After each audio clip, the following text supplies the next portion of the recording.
राधे राधे भक्तों, आज की कथा है श्यामानंद जी की, जिनसे राधा रानी मिलने के लिए अपना स्वयं नूपुर गिरा कर चली जाती हैं। आइए कथा को हम विस्तार से सुनते हैं। अगर पसंद आए तो एक लाइक जरूर कीजिएगा।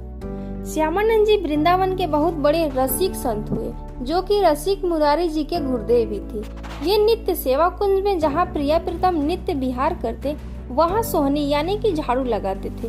वह सोहनी लगाते समय बड़े गौर से एक एक लता के नीचे देखते कि कहीं कोई चरण चिन्ह तो नहीं है।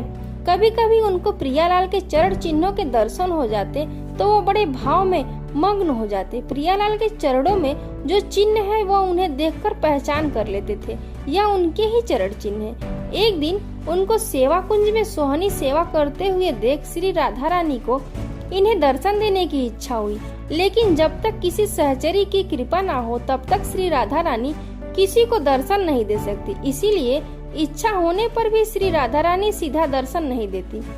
एक दिन श्री राधा रानी ने जानबूझकर अपने ही श्री चरण का एक नूपुर सेवा कुंज में छोड़ दिया। प्रातः काल ही श्री श्यामानंद जी सोहनी लगाते थे। सोहनी लगाते समय उन्होंने देखा कि एक बड़ा ही कीमती अद्भुत नूपुर वहाँ था और उसे देखकर उन्हें बड़ा आनंद मिल रहा था। उन्होंने विचार किया किसी नवविवाहिता वधू का होगा और सोचा कि अगर वो ढूंढने आएगी तो दे देंगे। ऐसा सोचकर उन्हें नूपुर को अपने पगड़ी में बांध लिया और वापस सोहनी लगाने लगे। श्री राधा रानी जी ने श्री ललिता जी से कहा, ये मंगला के आभूषण संभाल कर रखो। तो ललिता जी ने देखा, कहा, प्यारी जो आपके श्री चरण का एक नूपुर तो इसमें है ही नहीं। श्री राधा रानी ने जानबूझकर उसे गिराया था, क्योंकि श्यामानंद जी पर किसी सखी की कृपा होना बाकी था। इसीलिए श्री राधा रानी ने ललिता जी से कहा, जाओ देखो सेवा कुंज में किसी लता के नीचे तो नहीं गिर गया। ललिता जी ने खोज प्रारंभ की कि देखा कि श्यामानंद जी सोहनी लगा रहे हैं और राधा राधा नाम जप कर रहे हैं। ललिता जी ने विचार किया कि मैं अपने स्वरूप में जाकर इनसे नूपुर मांगूंगी तो अच्छा नहीं रहेगा। इसीलिए वह साधारण वेश में गई और कहने लगी कि बाबा, यहाँ सोहनी लगाते हुए कोई नूपुर तो नहीं मिला, यदि मिला हो तो मुझे दे दीजिए। ललिता जी साधारण वेश में गई थी। उन्हें देखकर श्यामानंद जी बोले, वह नूपुर तुम्हारा तो नहीं हो सकता। ललिता जी बोली, मेरा ही है, मेरी बहू का है, लाओ मुझे दे दो। बाबा बोले, नहीं, मैं ऐसे तुम्हें नूपुर नहीं दे सकता। यदि यह नूपुर तुम्हारी बहू का है तो पहले दूसरा नूपुर दिखाओ।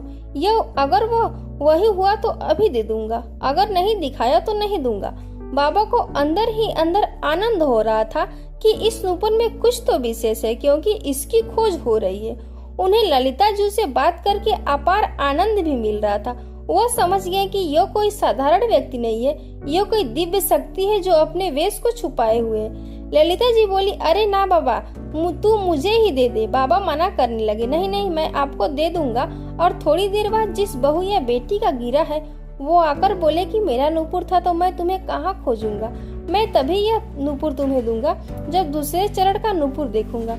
ललिता जी ने बहुत हट किया, लेकिन बाबा ने उन्हें नूपुर नहीं दिया। ललिता जी ने जाकर श्री राधा से बात की तो श्री जी ने कहा, सखी अब तो मुझे ही जाना होगा, क्योंकि बाबा बहुत जिद्दी हैं और देखो ये रोज मेरी कुंज की सोहनी सेवा करते हैं, चलो इन्हें निहाल करते हैं। श्री जी जब किसी भक्त को दर्शन देने के लिए उतावली हो जाती हैं तो स्वयं दर्शन का विधान बनाती हैं। श्री राधा रानी और ललिता जी श्यामानंद जी के पास आई। ललिता जी ने बाबा से कहा, इनके चरणों की तरफ देखो, वो ही नूपुर है ना, ऐसा ही नूपुर तुम्हारे पास है ना।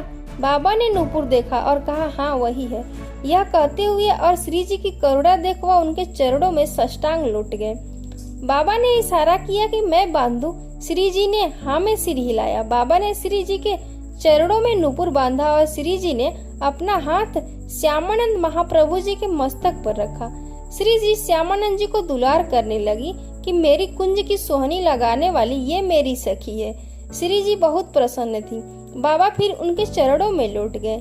इस पर बाबा ने जो नूपुर बांधा था उसी को झनकारते हुए श्री जी ने बाबा के मस्तक पर उसे रखा तो नूपुर की दिव्य छाप श्यामानंद महाप्रभु के मस्तक पर पड़ गई। अब तो वो प्रेम में मग्न होकर भाव में डूब गए। कुछ समय बाद अपने गुरुदेव श्री हृदयानंद जी के पास आए तो उन्होंने श्यामानंद जी के मस्तक पर छाप देखकर कहा, इस संप्रदाय के विरुद्ध छाप कैसे लगा ली, जो हमने दी है वो तो लगाई नहीं। उन्होंने कहा, गुरुदेव यह मनमुखी छाप नहीं है, यह छाप इष्ट देव ने लगाई है। हृदयानंद जी ने सोचा यह बहाना बना रहा है और उन्हें डांट कर इसे शीघ्र धो लो।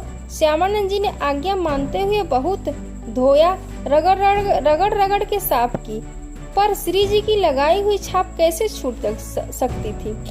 हृदयानंद जी ने समझा कि उन्होंने ठीक से नहीं धोया और बोले इधर आओ, और उन्होंने रगड़ रगड़ के इतना घिसा कि श्यामानंद जी के मस्तक से रक्त निकलने लगा, लेकिन छाप फिर भी नहीं छूटी। अब वो सहम गए और कहा, सत्य कहो, क्या ये श्री जी की लगाई हुई छाप है?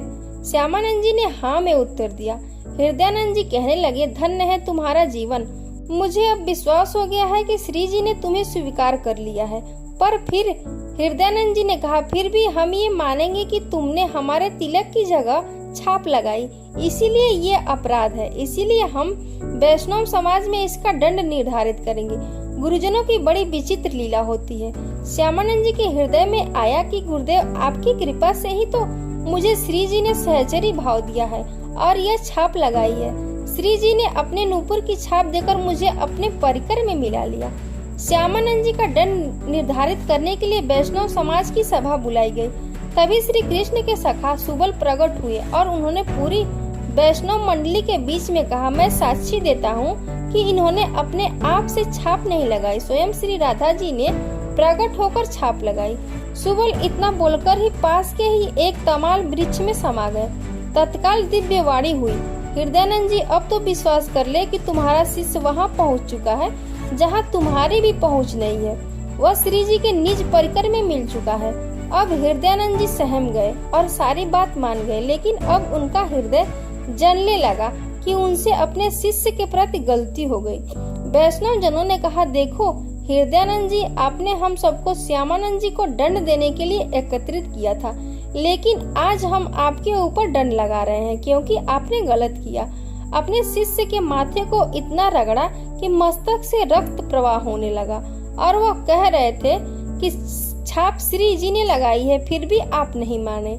आखिर तमाल वृक्ष से सुबल सखा को प्रकट होकर गवाही देनी पड़ी और अब दिव्यवाणी भी हुई है। हम आपको क्षमा नहीं करेंगे। इसके प्रायश्चित के लिए आप 12 दिनों तक संतों का भंडारा करवाएं और अखंड कीर्तन एवं भगवत चर्चा करवाएं। यही आपका दंड है। उस दिन से हृदयानंद जी के यहाँ दंड उत्सव मनाए जाने की प्रथा शुरू हुई। श्यामानंद जी तत्काल समस्त वैष्णव जनों के समक्ष खड़े हुए और उन्होंने हाथ जोड़कर कहा कि गुरुदेव को जो दंड दिया है उसे मैं स्वीकार करता हूँ। आज से दंड उत्सव मैं करूँगा। यह मेरा अहोभाग्य है और शायद गुरुदेव यही करवाना चाहते थे, इसीलिए उन्होंने यह लीला की। इससे हम यह देख सकते हैं कि शिष्य में अब भी अपने गुरु के प्रति दोष नहीं आया। वहाँ उपस्थित वैष्णव जनों ने कहा, धन्य हो तुम श्यामानंद जी और धन्य है तुम्हारी गुरु भक्ति। यह कहकर संतों ने श्यामानंद जी को स्वीकृति दे दी। श्यामानंद जी बड़े उत्साह से 12 दिनों तक उत्सव मनाया। यद्यपि यह दंड एक बार के लिए था, पर उसे प्रतिवर्ष मनाया जाने लगा।